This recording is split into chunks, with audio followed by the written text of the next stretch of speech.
They RTV app వార్తల్ని క్షణాల్లో చదివే అవకాశం ఉంటుంది. ఒక న్యూస్ పేపర్, ఒక టెలివిజన్ ఛానల్ మీ చేతుల్లో ఎప్పుడూ ఉంటాయి.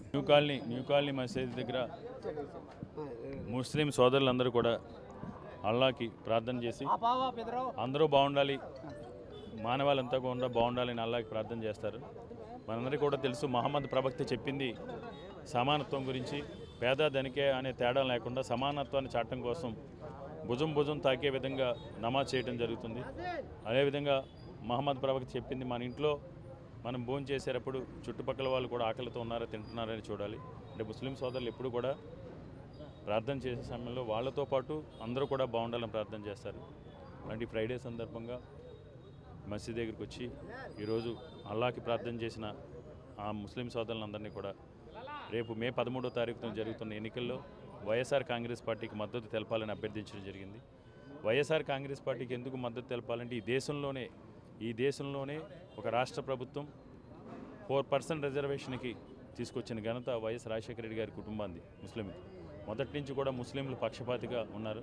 ఈరోజు బీజేపీ అనే పార్టీ ఒక మతతత్వ పార్టీగా ఇండియాని రిలీజియస్ కంట్రీగా చేయాలని చూస్తున్న తరుణంలో ఈరోజు ముస్లిం సోదరులందరూ కూడా వైఎస్ఆర్ కాంగ్రెస్ పార్టీకి మద్దతుగా నిలిచి బీజేపీ పార్టీ యొక్క వాళ్ళ విధానాలని, నియంత్రిత విధానాలని తిప్పికొట్టి ప్రతి ముస్లిం సోదరుడు కూడా ప్రతి ఒక్క ఓటు కూడా పొల్లిపోకుండా అన్నీ కూడా వైఎస్ఆర్ కాంగ్రెస్ పార్టీకి. ఎందుకంటే ఈరోజు మొదటి నుంచి కూడా మొన్న జగన్మోహన్ రెడ్డి గారు చెప్పారు, ఎవడు అడ్డొస్తాడో చూస్తాను, ముస్లింలకు ఎవడు తీస్తాడో అంటే అంత దమ్ము ధైర్యంగా ముస్లింల పక్షాన నిలబెడుతున్న ఏకైక నాయకుడు ఒక వైఎస్ జగన్మోహన్ రెడ్డి గారు కాదు. కాబట్టి ముస్లిం సోదరులను విజ్ఞప్తి చేసేది, మీకోసం అంత ధైర్యంగా ఈరోజు ముందుకు వస్తున్న జగన్మోహన్ రెడ్డి గారికి మీ అందరి సంపూర్ణ మద్దతుతో అందరూ కూడా సీలింగ్ ఫ్యాన్ గుర్తుపై ఓటు వేసి వైఎస్ఆర్ కాంగ్రెస్ పార్టీని గెలిపించాలని విజ్ఞప్తి చేస్తున్నారు.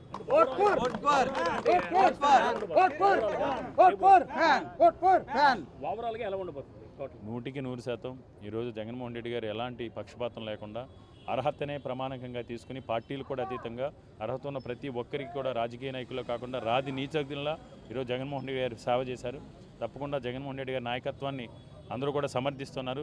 ఎవరు ఏదో తప్పుడు సర్వేలతో ఎవరిని దుష్ప్రచారం చేసినా 2019 కంటే కూడా మెరుగైన ఫలితాలు తీసుగా ఈరోజు వైఎస్ఆర్ కాంగ్రెస్ పార్టీ ఆ వ్యూస్ చూసినప్పుడే ప్రజలు జగన్మోహన్ రెడ్డి గారికి ఎంత క్రేజ్ ఉందో, జగన్మోహన్ రెడ్డి గారి పట్ల ఎంత అభిమానం ఉందో తెలుస్తుంది. నక్కకి నాగలోకానికి ఎన్నో తేడా చంద్రబాబు నాయుడికి, జగన్మోహన్ రెడ్డి గారికి. తప్పకుండా జగన్మోహన్ రెడ్డి గారు మళ్ళీ ముఖ్యమంత్రి అవుతారు. విశాఖపట్నం ఎగ్జిక్యూటివ్ క్యాపిటల్ అవుతుంది. విశాఖపట్నం ప్రపంచ పట్టణంలో శిఖరాగ్రాన్ని నిలిచే ఒక అంతర్జాతీయ నగరంగా అభివృద్ధి చెందబోతా ఉంది. మరిన్ని వీడియోస్ కోసం ఛానల్ ని సబ్స్క్రైబ్ చేయండి. లేటెస్ట్ అప్డేట్స్ కోసం వాట్సాప్ ఛానల్ ని ఫాలో చేయండి. అండ్ లింక్ డిస్క్రిప్షన్ లో ఉంది.